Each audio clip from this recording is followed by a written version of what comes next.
Hey there everybody, it's Mark Crowley back with another How to Draw video. Before I get started, I have to acknowledge the big news today, the death of Osama bin Laden. I think regardless of how you feel about the war on terror, you can agree that we all hope this will lead to more peace throughout the world, a little less bloodshed. But hey, you don't watch these videos to hear me talk about current events. Let's get into a drawing lesson. I am going to begin with a quick little time-lapse thing here as I teach you how to draw one particular pose, a guy sitting on the ground. And this was pose number 1 mentioned in my last video. Again, I'll time-lapse this. I'm just going to be drawing a couple of very simple squares here to help us get our lines in the right place.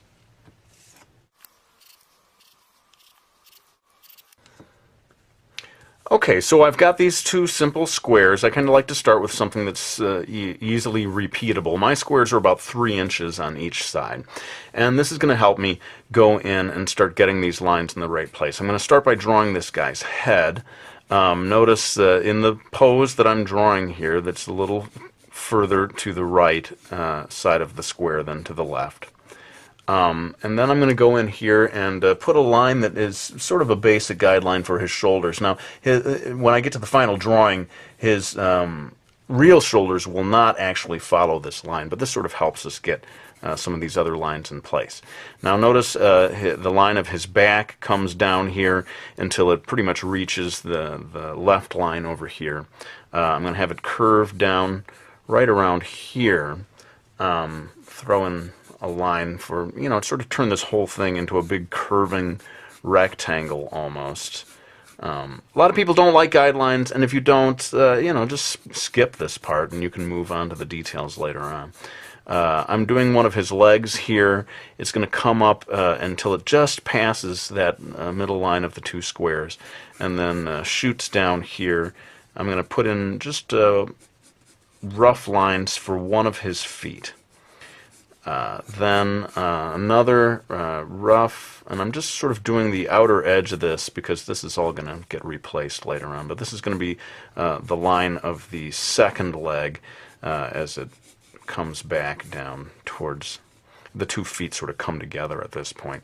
One last guideline here for his arm, coming down right until it sort of meets this line right near the tip of this knee, and then comes across here. Where we will eventually be drawing one of his hands. So these are the super rough basic guidelines. Now I'm going to go into sort of firming things up a little.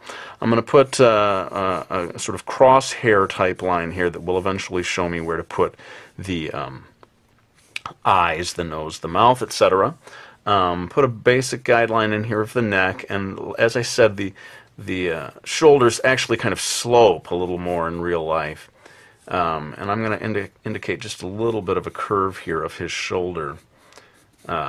Here I want to sort of redraw this a little bit to make his knee and sort of the shape of his leg look like a real human leg.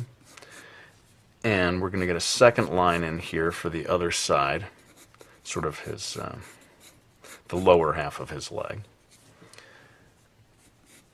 All of this stuff, just sort of comes with time. I'm drawing one particular pose here. In fact, some people may look at this video and say, you're not really teaching us how to draw poses in general. You're just drawing, teaching us one pose.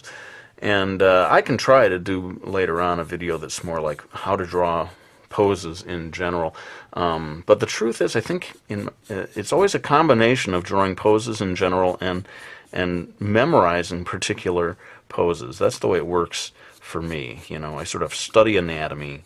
I try to learn as best I can the different body parts, how they fit together, but then I find that I have to sort of memorize entire poses.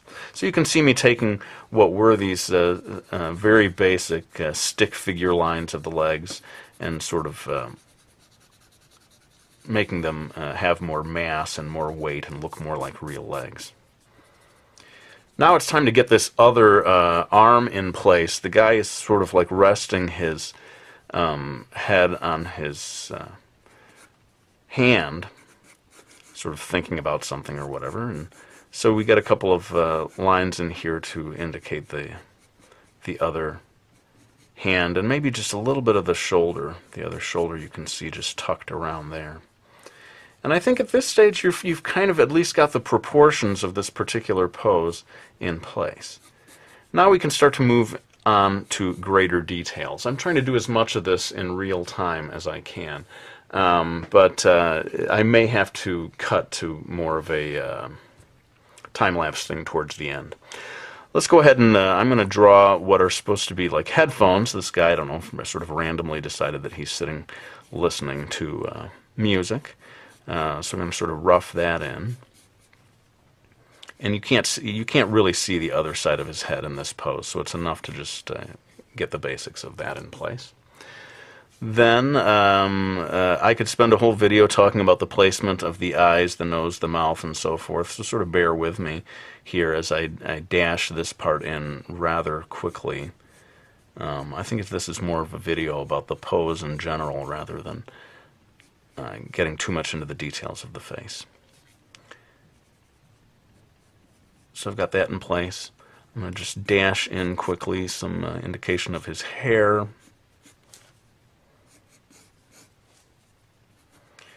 But you can see the importance of getting those initial guidelines in place in terms of figuring out the proportions, making sure that the head relates to the body in the right way. I'm going to make him wearing a bit of a hoodie. Is that what we call that? I don't really know. I'm no expert on clothing, but he's got this sort of sweatshirt type thing on.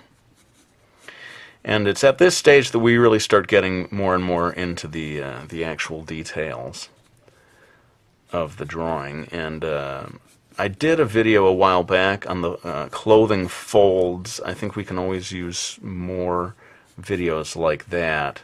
There's a logic to the way that wrinkles appear when the arm is bent in different places. It sort of comes with practice, and with time you start to develop a sense of where those lines should go. Right here at the knee, almost invariably, even when the leg is not bent, you get a lot of wrinkles up here near the knee. That's sort of typical. And now that we're getting into the more detailed aspect, I'm going to have the pant leg sort of separate a little bit from that earlier indication of the lower leg. Do the same thing over here. This little area near the knee is where wrinkles tend to form a lot, and then also down near the feet you're also going to generally find a lot of wrinkles forming right there. I'm sort of refining things. I'm feeling like the arm here was a little too thick, so I'm sort of making it a little thinner. I think no matter how many years you've been working at drawing poses, you're never going to get it exactly right on the first go. You're always sort of erasing things and reworking them as you zero in on the final pose that you're working on. I feel like we need to actually move this down the line of his butt. You have to make adjustments there. Maybe a couple more lines here. And yeah, you know, we're coming up on, what is it? It's like more than 9 minutes now that I've devoted to getting all these lines in place. I think I am going to have to do a little time lapse at the end rather than have this video go on and on and on. But I think you'll all agree that the main trouble with drawing a pose is getting those initial lines in the right place. And once you've got the initial lines, you know, the proportions in there properly, you'll probably want the details of the drawing to be different anyway. You know, you may not want this to be, you may be using this pose for your own character, right? So hopefully no one will complain too much or be too disappointed as I kick it into time-lapse for the last minute or so of this video. So I'm going to try to zoom in, though, as I do each individual part so you can get a better look at the details of it.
Alright, well, sorry I sped through so much of that in time-lapse. I can already see the comments. Hey man, you didn't teach us about the shading part.